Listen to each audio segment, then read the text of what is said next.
Hi, Karen. How you doing? I can't hear you right now. Can you hear me? Can you hear me? Yes, I can. All right.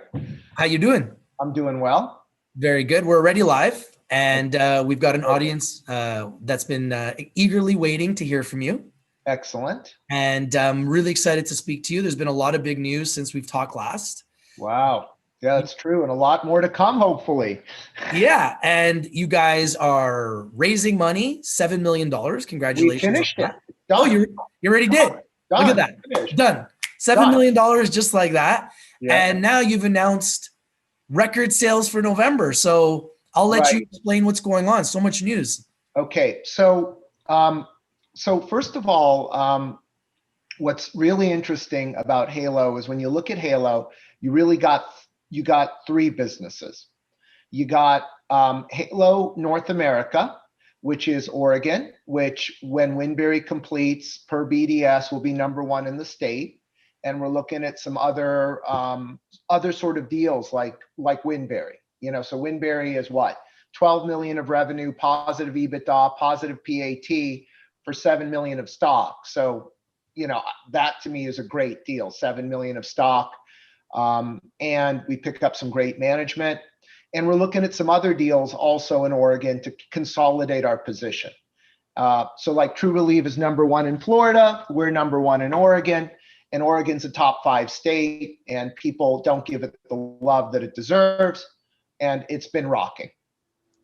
Then secondly, you look at California, we're growing in California. California still is negative cash, but now we've hired Joshua Haddix, came over from Moxie International, which is arguably the largest concentrate company in the world.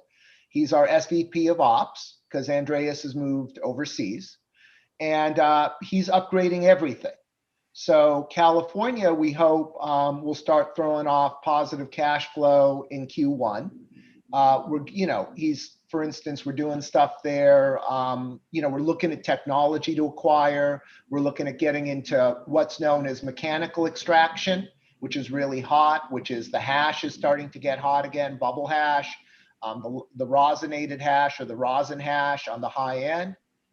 So North America really is Oregon and California. And also we're looking at Canada again, because Canada is at a real low. I mean, Canada sort of has hit a low. You're starting to see consolidation there. We're starting to see some ridiculous deals. Someone came to me with a $200 million facility that a brewing company put up. Indoor grow, fully automated, cents on the dollar, right? Wow. So there are all sorts of deals like that starting to get had in Canada. We're getting those high tide dispensaries if the AGLC can ever get through it. And North America, in my personal opinion, arguably is worth the stock at 7 cents. Now, what people don't realize is BarX is a monster.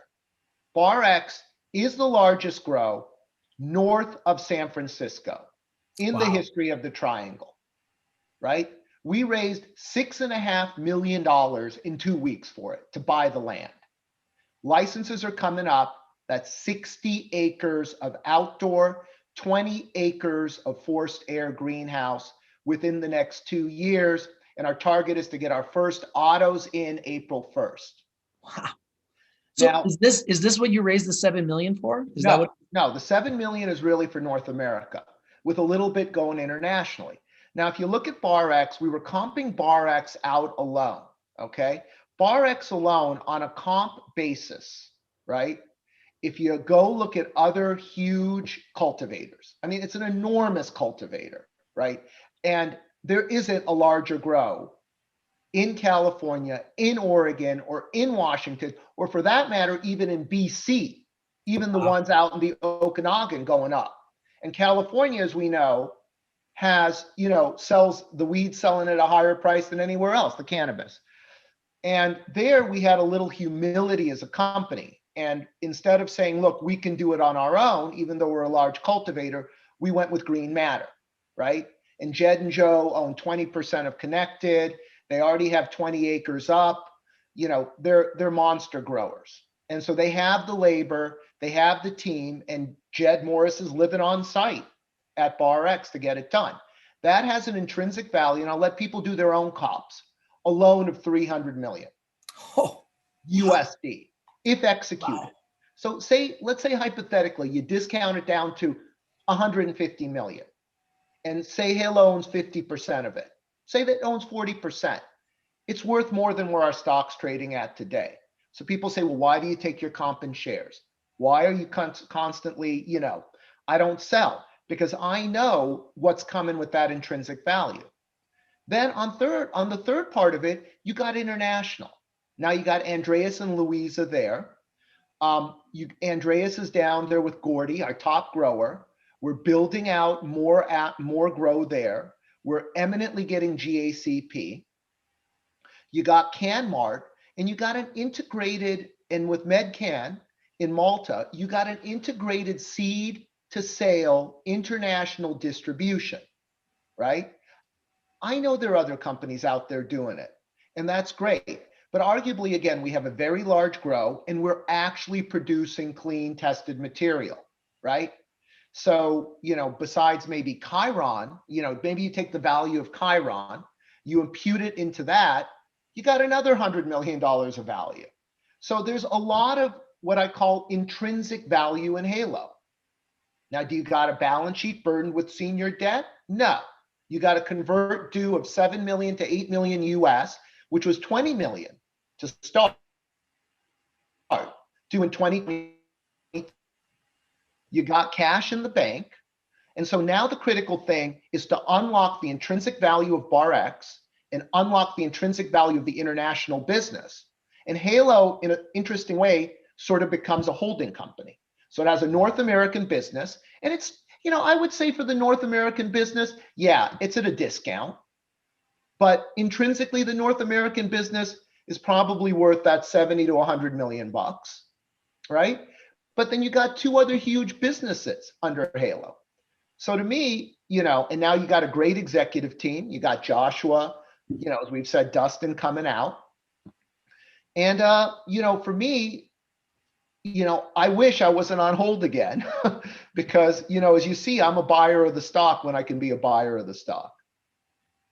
I have a question here from one of the members from Germany. He says, what does the asset inventory consist of that was described as worth 1 million in the Cannafields deal? So what's interesting about Cannafields is turning out to be a hot number for CanMart. So, and the other thing, everyone's like obsessed about Cannafields and obsessed about these IP deals. We're getting those independently evaluated, right? So, everyone has all these sorts of issues with it, but I can tell you that right now, Weed Maps just did a deal that was huge. I think it was 150 pre, right? Oh. They're dominant. Leafly is worth what? Over 100 million pre? And Cannafields, what did we pay for it? 6 million? And we're planning to position it in the UK, which is a hot market, and we paid what, 5 to 6 million? So the point there is what we're trying to do is use that technology in the UK. And it's being independently evaluated. This is not, remember, the board here is a real board. Louisa is a real person. Charles is a real person. Peter is a real person. We have a majority of non-executive directors. And they're not, it's, how do I say it? You got the CNBC Business Person of the Year in Africa 2015 as the executive chairman. People think this is a Kiran Sidhu company. Meet Louisa Magella. There's some people asking about this news of the record revenue. Correct. Congratulations, by the way. Right. And it seems like every time we talk, you guys are now having record revenue. Right. And you guys are acquiring your growth and acquiring your growth and acquiring your growth. Now there's huge news today. Tilray acquired Afria. Correct. Crazy. Right. Crazy, right? Like right. Afria, like Tilray acquired Afria. A lot of people would have thought it was Afria acquiring Tilray. But a lot of people are forgetting that Afria had a little bit of skeletons in their closet. Right. And typically when you go through something like that, the only way to clean yourself up is to be acquired, right? Correct. And that's, in my opinion, why it went down like that. Right. Would you agree that that's kind of the way the deal went down, and that's the reason why the deal went down? Because I don't know that deal, but I can tell you about Halo and why Halo hasn't appreciated. So if you look at a company, you look at shares, how many shares are out and what the price per share is. And Halo has been printing shares for acquisitions, right? Halo could garner debt for acquisitions, but Halo is not a company that can leverage debt at this point. So we have built a great infrastructure. So we saw this go like this, but I'm going to start seeing, and I'm betting personally that it's going to go like this, right?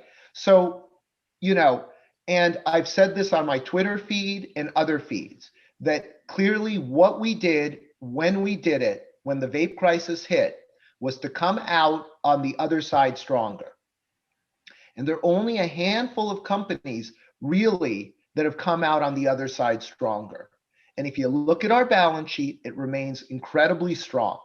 And this is marijuana, people. This is not cryptocurrency. This is a tangible business that requires a lot of working capital. It is a working capital intensive business, So balance sheet, balance sheet, balance sheet. And it's funny you mentioned that, because Bitcoin just hit an all-time high. All the cryptocurrency stocks are exploding. Right. And people are asking me, should I be buying these stocks? And I'm like, well, they're at all-time highs, and none of these companies have any equity on their balance sheets to back any of their price points. They can't justify being priced at any of these price points. Even Bitcoin really can't justify being worth 21,000 for one. But it's just a whole bunch of momentum and hype and excitement, and that's what happens in the markets. Yeah, and as an investor, you got to learn to control that and not chase something when it's at an all-time high, but instead buy it when it's devalued, underappreciated, undervalued, underexposed, and wait for it to explode, have revenue growth, have a big acquisition, and that's how you see upside as an investor. Would you agree? 100%. I mean, Professor Gandhi, Professor Miller. I mean, you're looking at Miller, a Nobel Prize winner at Wharton, who I studied under. Buy low, sell high. I mean, your mother can tell you that. There is a case. There's a great investor named Richard Dryhouse, who's a momentum buyer. So you also want to buy into momentum. But I would hate to have been that person that bought Airbnb on the second day. I have a full-time job. I work 80 to 90 hours a week at what I do. So I'm not out there actively trading other stocks. I'm sort of a person that's all in, and I'm all in on this. I don't serve on other boards. I'm not a hedge fund manager. I'm a cannabis operator. And that's what I do. Now, there's a lot of people talking about a reverse split. Correct. Is that something that is now in the cards? The one thing is that, and I just heard this, is the rumor on the street is NASDAQ is going to allow listing of plant-touching cannabis companies. That is the word on the street. Wow, okay? That's big. And I was just on a call with a couple of big NASDAQ lawyers, and our law firm is Denton's, and Denton's is advising the NASDAQ, I know, on this process, right? The OTC is allowing direct listings as well. Wow. We have heard from Kamala Harris in her debate that they are moving for full legalization. Descheduling. Remember in her debate with Pence. The other thing that we have to understand is descheduling is in the purview of the president. It does not involve the Republican Congress. What is in the purview of the Republican Congress is safe harbor, elimination of IRS 280E punitive taxes, and getting us banking. That is in the purview of the Senate. The other thing that people keep forgetting about is the pact that Nevada, California, and Oregon have been discussing. right? Where they're going to create their own trading pack, similar to NAFTA with cannabis. Wow. If that happens, Oregon doesn't have cultivation taxes. Oregon makes great cannabis. And I agree when people come to me and they say, but Kieran, there's Napa Valley wine. And California cannabis is like Napa Valley wine. I agree with you. So what did we do? We went and licensed California cannabis, terpogs, OGDNA. Who are we working with? Green Matter. Who do they own? They own 20% of Connected. If you look at the BDS charts, Connected and Alien Labs cannabis is what? Top 5? So we understand that. We're very deep into this, and we're very deep into our execution. So this, and remember, it's the authority to split. And the authority we got was for up to 2 splits. So we may do a split to clean up the volatility in the stock, but if NASDAQ comes, we're going to split to be one of the first people listed on NASDAQ because they have a minimum listing requirement on where the stock has to be. Is that $5? I don't remember. It's a range. Yeah. Again, Dennis is advising us, depending on what tier you list and what you do. Okay. I haven't done a NASDAQ listing since I was CFO of Onstage Entertainment, in 2000. So, I'm not, I haven't done one in a while, but, with Denton's, we have, the best advisors who are advising the NASDAQ. Wow. That would be incredible. Halo Labs on the NASDAQ. It would be really good. I mean, I was just when I was off the phone, I was speaking to some of the lawyers I was speaking to this morning, right? It's just, there are going to be big changes coming, and that's my feeling. And it's not an official statement. It's not a company statement. It's not an official statement. It's my personal feeling. And, as a Canadian, we see this jockeying back and forth between Biden and Trump. Like, as an American now, does it look like Trump's out of the way now and it's Biden 100%? Is there still a chance that Trump? Mitch McConnell last night congratulated Joe Biden.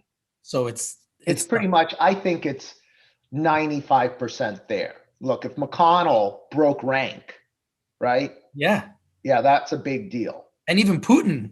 Yeah, even Putin, that's right. Congratulated Biden, right? So little by little, everyone's starting to congratulate Biden. But I was watching Biden speak yesterday, and he said that there's still another vote. And he's like, people need to come out and vote in January. So I'm all confused. I'm like, there's another vote? Like, what's this vote for? Yeah, no, it's not another vote. It's there was a good analysis done, I think it was in Business Insider. So what happens is it goes to Congress, and Congress has to affirm the electoral vote, but it's not a vote at the congressional level. It's just a roll call reading out at Congress, and they have already cast their votes, right? So, and what I read was that in the extreme case that there's some sort of weird coup, it falls to the House. The House is Democratic controlled, right? But 95, look, so I have a funny story. So we have a SVP of business development in California. And he said to me, Kieran, I'm opening an escrow account. I'm like, Chad, why are you opening an escrow account? He goes, I've been taking bets for the last 12 months on Biden winning. And people are still trying to bet Trump now. Oh my goodness. I'm giving him 5-1. I'm like, I was just laughing at him. That's like easy money at this point. I was just laughing at him. He's like, I'm giving 5-1, and people are taking 5-1 because there's a group of people out there believing that Trump will still somehow prevail, right? That's easy money. I find it funny. Yeah. I have a question here from James saying, what's the status on Vegas and Cathedral City? Okay. So Vegas is something that we've retracted from. So it's about a burn for us of about 25 grand a month, which is not really material, but we have license value.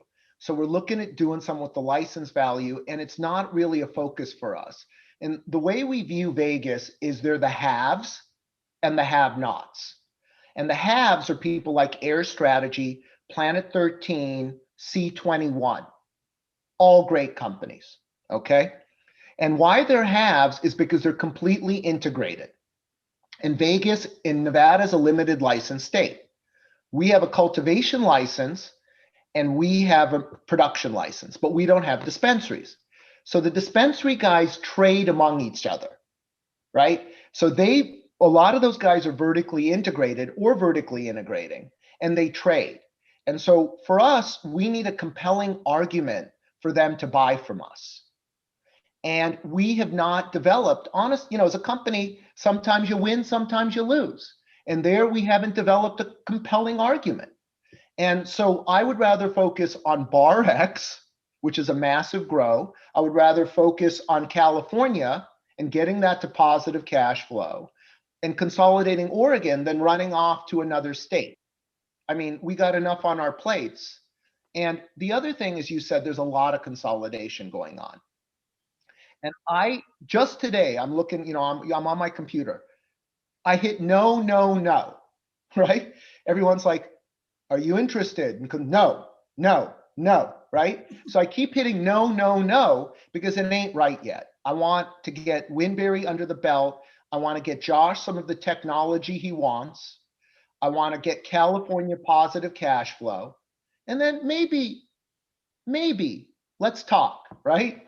But right now it's no, no, no, Why do you think there's this huge discrepancy between the Canadian cannabis and the US cannabis? It seems as though the US cannabis is just blowing up. Everyone's doing well. And then the Canadian cannabis has been blown up. They're all going bankrupt. All right. None of them can make any money. So let's do an analogy of wine. Yes. Let's use a wine analogy. There's the Napa Valley. There's Walla Walla in Washington. There's great Pinots and white wines where I'm sitting here in Medford. There is a rare Canadian bird out there, Inskillin, in your Niagara, and there's some good wines in the Okanagan, but it's small. What ended up happening was, and hopefully Biden will actually invoke the INCB UN charters around cannabis too, because he's trying to come back in. There was this artificial border created between Canada and the US. And I bet you, if you look, Canadians drink more American wine 5 times to what they drink Canadian wine.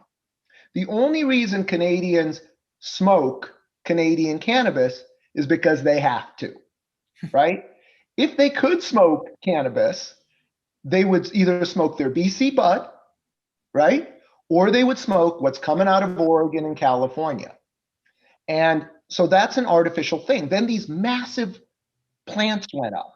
I mean, like that, the massive one, I visited it in Edmonton that Aurora has, in PEI, Prince Edward Island, Charlottesville. They're these massive, could you imagine trying in Edmonton to put up a vineyard indoors and, crush grapes? That's the way I look at it, but they artificially created. So really Canada is right now a beautiful buying area because of all this artificial sort of, which will skew over the next, say, it could be as soon as a year, 5 years. But once that border opens up, and that's the issue, I think. I think that's what people are beginning to realize. And what people don't understand either in North America is that there's this body called the UN, and they have in Vienna a organization called the International Narcotics Control Bureau that is rapidly descheduling cannabis. And if the US under Biden joins the world order and starts pushing for that descheduling, it is going to move to a global marketplace. Wow. And in a global marketplace, I'm telling you, I love Colombia, I love Brazil.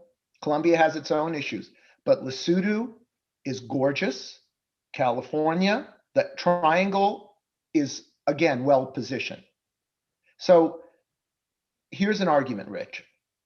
My total cost of growing cannabis that has 25% THC content, that's highly terpy, that has won awards is $200. Ask me if someone in Canada or someone in Massachusetts or someone in New York or someone in Illinois or someone in Florida can grow at that price, those levels of THC. Now they'll argue, well, we have bougie indoor at 30%, right? Perfect. You have bougie indoor. And yes, we were smart and we licensed strains. Great. Okay. Your cost is probably around $400 to $500 a pound. Right? So for that incremental amount of, say, THC potency, and a lot of people don't want that. Is it worth it? No, I don't think so. I've noticed that when we first started, everyone was like, Canada's going to be the first mover. Canada's got first mover advantage. We've now lost all of that in Canada. Canada's really been a nightmare. Most investors in Canada are almost literally afraid of cannabis. Right. And it's weird because this border is real, because when you go and look at the American stocks, Planet 13's exploded, Grow Generation Corp's exploded, True Leaf is exploded, IIPR's exploded, Scott's Miracle-Gro's exploded. It's like deal after deal after deal. Not every deal, but a lot of the bigger ones, GTII, they've exploded, like absolutely exploded. And Canada's sitting here looking at the US now like, oh man, we really screwed up. Now, Yep.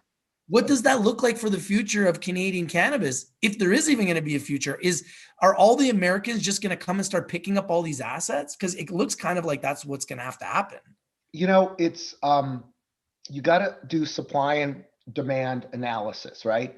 So yeah, if someone says to me, look, a brewing company put up a state-of-the-art grow, and they've decided to exit cannabis for 200 million Canadian, and Kieran, maybe for 10 million of your stock, you know, you can look at it. I probably need to look at it. It's not a priority right now. But you said something about buy low, sell high. All those stocks have run up. So let's say company X, Y, and Z that's run up 5 times in the last 6 months comes to Halo, says, I want to use this currency and I'll pay you 3x where Halo sits today. Why would Halo do that right now? No, because you're still undervalued, even at 3x. That's the whole point. So let us play it out for another 6 months, right?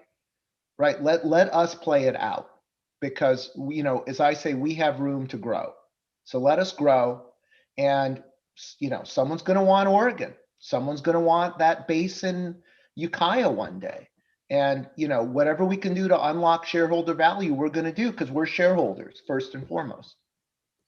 There's a question here about profitability. Are you guys showing profitability now? We're really, really close, right? Very good. But we've showed positive operating cash flow. Great. We're showing positive EBITDA, right? And, you know, it's this tricky sort of balance of continuing to show that while investing in other assets. And that's where this whole intrinsic value calculation comes in, right? Sum of parts.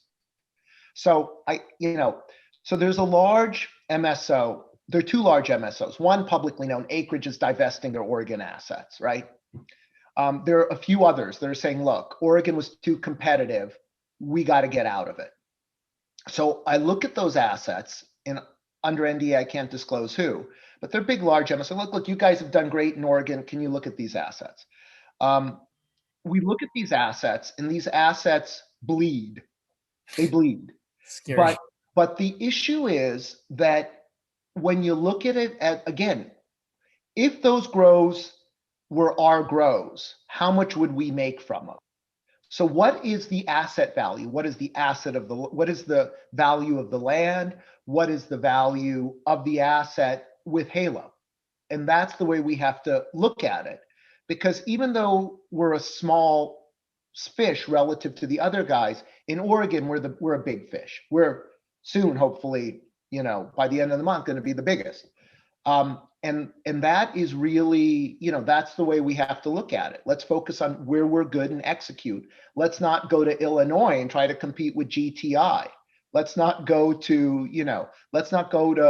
Massachusetts and try to compete with the Wrigley family, Sunterra, that would be foolish. Let's stay in our ponds and do what we can do and execute. Very good. I have a question here from James. Is the first crop in Lesotho on schedule for May? No, we've already have a crop in the bag. We already have product tested, in freezers.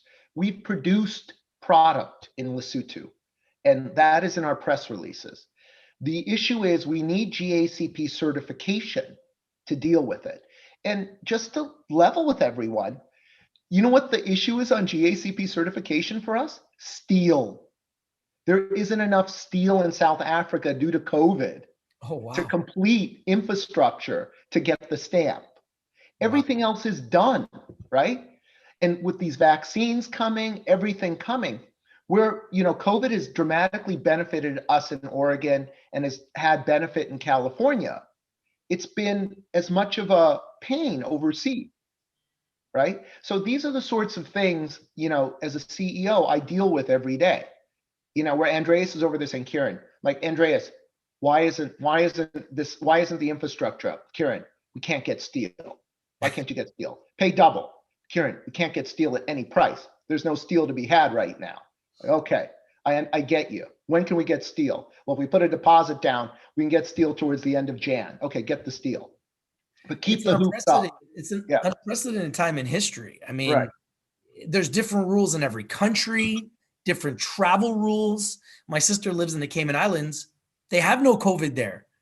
Zero.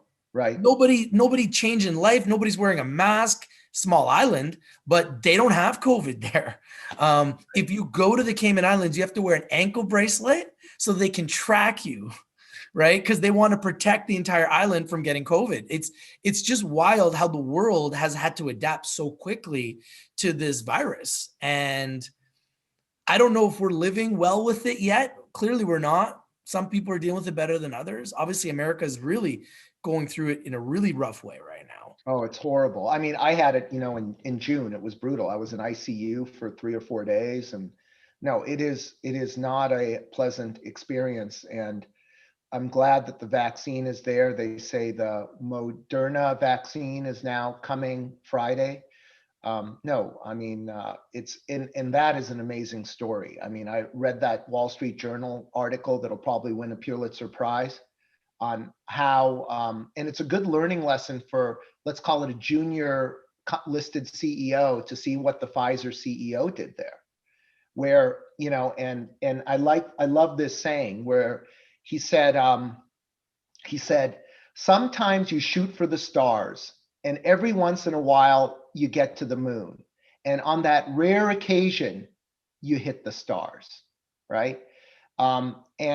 And what he asked his team to do there was, he said, when he said, look, I need 100 million doses by the end of the year, he told his team, anything else is failure, people would die.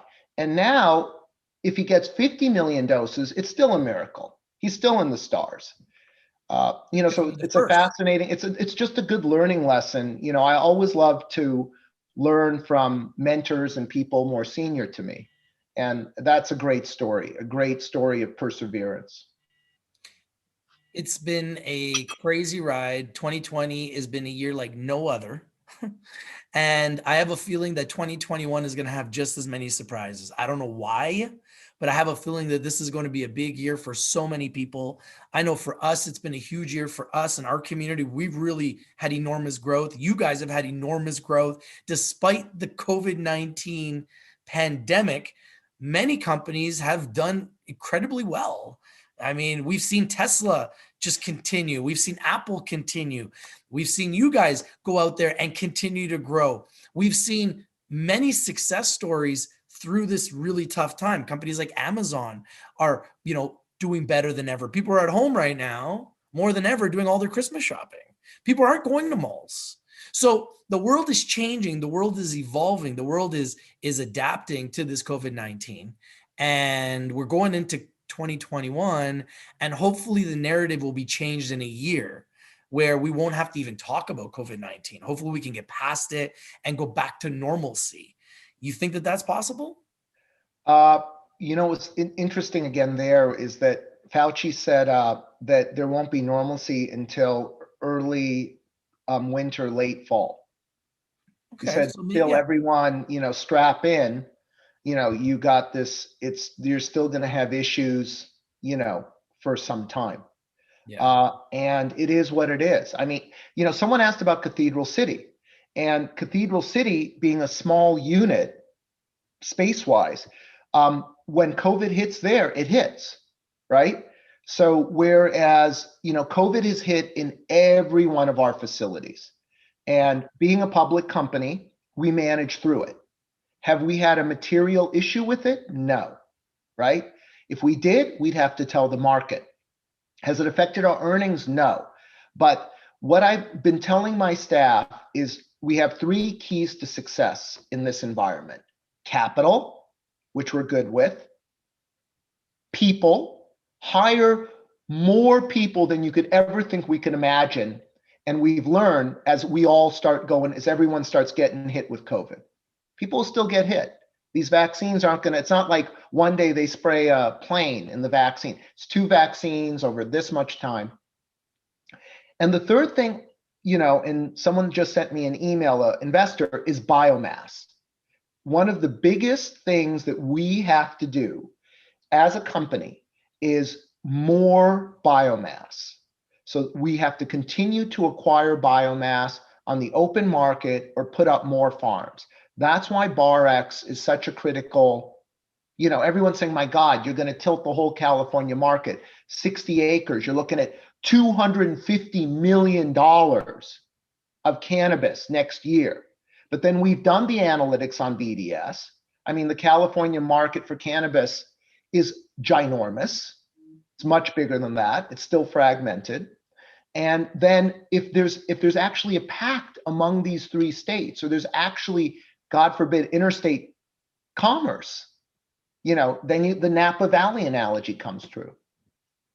Now, you guys have had so much news. It's been a crazy year, and I remember talking to you a year ago and asking, are you close to profitability? And you're like, we're not, but I think we're going to get there. And now we're almost there. Right. So I'm super proud of you. Congratulations on all your success. If there's anything you want to let the investors and shareholders know, this might be our last interview for 2020. What would it be, Kieran? We're really trying to close 2020 with a couple of bangs. We're just persevering, and we're doing what we can. We're, compared to the other guys, we're that little engine. We're in our markets, but we have some really big projects, and we need to unlock the wealth of those projects so our shareholders realize that wealth. Well, thank you so much for joining us. Everybody, remember, Rich TV Live is strictly for education and entertainment purposes. Always do your due diligence. Always do your research before you invest in anything we talk about here in Rich TV Live. Consult a financial advisor before you invest in anything we discuss. Please smash the like button, comment down below, and share the video everywhere, and subscribe for more updates. Kieran Sidhu, the CEO of Halo Labs, congratulations on all your success. Congratulations on a record month of November, on all your acquisitions, and hope you have a fantastic holidays, Kieran, you and your family. And I wish you and your business and your family and your company all the success in 2021 and beyond. And I wish everyone safety, health, and wealth. Take care, everybody. Thank you, guys. Thank you guys for watching. If you're not winning, you're not watching. This is Rich from Rich TV Live with Kieran Sidhu, the CEO